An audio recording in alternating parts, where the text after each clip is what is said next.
Magandang umaga, ngayon po ay araw ng Miyerkules, April 3, 2024 at narito po muli ang update sa lagay ng panahon. Ayon po sa Pag-asa, ridge of high pressure area pa din ang nakakaapekto sa Luzon. Habang wala naman tayong bagyo o low pressure area na namamataan sa loob po ng ating PAR na maaaring makaapekto sa lagay ng ating panahon.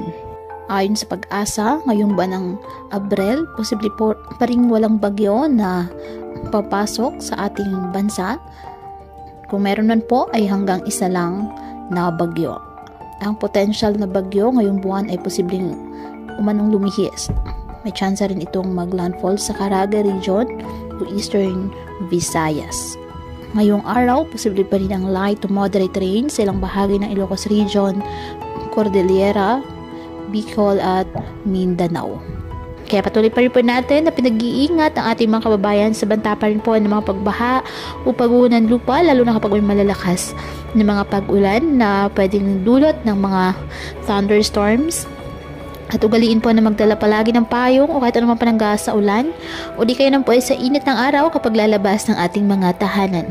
At yan po muna ang update sa lagay ng panahon ngayong araw. Muli patuloy po tayo na mag-ingat at palaging tandaan, God loves you. Stay safe and